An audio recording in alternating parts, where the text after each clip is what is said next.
Vino berjalan pulang dengan langkah lunglai. Angin malam menusuk kulitnya, tetapi hatinya lebih dingin. Ia tak bisa menghapus bayangan Dara yang terlihat begitu akrab dengan Raka. Sesuatu dalam dirinya mengatakan bahwa ia kalah, meskipun tak ada pertempuran yang jelas. Sementara itu di pesta, Dara masih berdiri di pinggir lingkaran keramaian. Tatapannya terus melirik ke arah jalan yang ditinggalkan Vino. Pikirannya bercabang, mengapa Vino pergi begitu saja? Dan mengapa ia merasa begitu khawatir? Raka yang memerhatikan perubahan sikap Dara mencoba mendekatinya. "Dara, kamu kok dari tadi kelihatan nggak tenang? Apa ada yang salah?" Dara tersentak dari lamunannya. Enggak kok, aku cuma lagi mikirin sesuatu." Raka tersenyum tipis, tetapi di dalam hatinya ia tahu jawabannya. Ini pasti tentang Vino. "Kalau gitu aku anterin kamu balik ke tenda. Ya, kamu butuh istirahat," kata Raka sambil menawarkan tangannya. Dara menggeleng halus. "Nggak usah Raka, aku mau sendirian dulu." Dara berbalik meninggalkannya. Raka menatap punggung Dara dengan mata penuh emosi, campur aduk, cemburu, marah, dan terluka. Ia mengepalkan tangan, lalu segera mencari tempat sepi untuk menelepon teman-temannya. "Dengar, gua mau kalian cari anak itu, Vino. Dia pulang malam ini, gua nggak peduli gimana caranya bikin dia tahu diri. Tapi jangan sampai terlalu parah. Gua nggak mau ini balik ke gua. Ngerti?"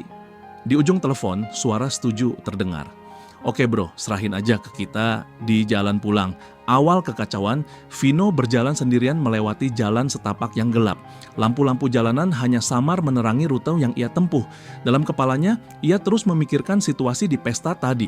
Kenapa Dara lebih memilih dekat sama Raka? Apa aku cuma numpang lewat dalam hidupnya? Pikirnya. Tiba-tiba suara deru motor terdengar dari kejauhan. Semakin lama suara itu semakin keras hingga akhirnya 3 motor berhenti tepat di depan Vino.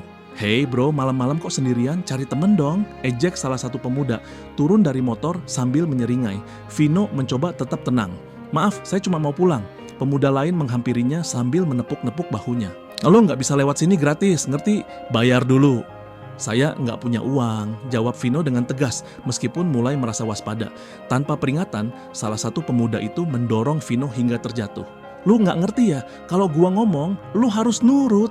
Vino mencoba bangkit, tetapi pemuda lain segera menendangnya hingga ia kembali jatuh ke tanah. "Anak sok pintar kayak lo harus diajarin gimana caranya hormat," teriak salah satu dari mereka. Pukulan demi pukulan mendarat di tubuh Vino. Ia mencoba melawan, tetapi jumlah mereka terlalu banyak. Suara tawa para pemuda itu menggema di malam yang sunyi. Namun di tengah kekacauan itu, suara lain tiba-tiba terdengar. "Woi, apa yang kalian lakuin?" Semua orang menoleh termasuk Vino yang tergeletak lemah di tanah.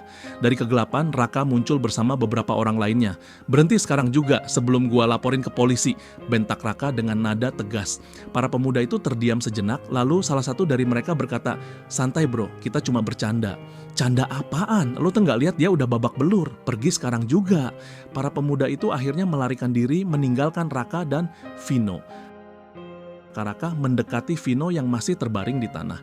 Dengan wajah penuh kepura-puraan, ia berlutut di sampingnya. "Vino, lo nggak apa-apa?" tanyanya dengan nada penuh perhatian. Vino mencoba bangkit meskipun tubuhnya terasa sakit. "Kenapa lo bisa ada di sini?" tanyanya curiga. Raka tersenyum tipis.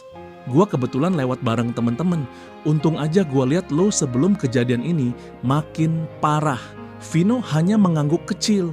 Di dalam hatinya, ia merasa ada yang janggal, tapi tubuhnya terlalu lemah untuk mempertanyakan lebih jauh. "Gua anterin lo balik ya," tawar Raka sambil membantunya berdiri. Ada yang aneh keesokan harinya, kabar tentang Vino yang diserang menyebar di kos. Dara mendengar cerita itu dari salah satu penghuni dan langsung menuju kamar Vino untuk memastikannya. "Vino, kamu nggak apa-apa?" tanyanya dengan nada khawatir.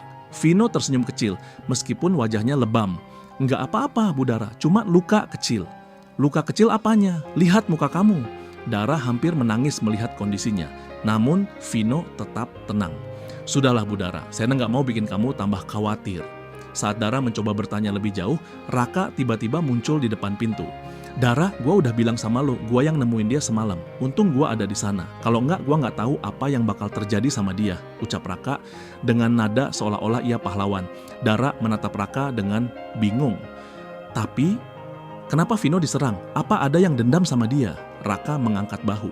"Gue juga nggak tahu, tapi kayaknya mereka cuma preman iseng. Udah, nggak usah dipikirin lagi. Yang penting sekarang Vino selamat. Namun dalam hati Dara, sesuatu terasa tidak benar. Ia memperhatikan ekspresi Raka yang terlalu tenang.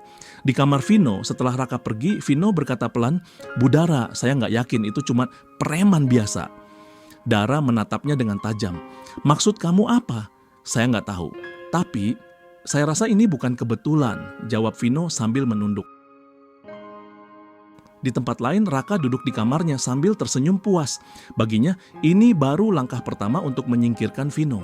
Ia merasa Dara perlahan akan melihatnya sebagai pahlawan, sementara Vino hanya akan menjadi bayang-bayang yang lemah. Tapi Raka lupa, kebohongan sekecil apapun tidak akan bertahan lama.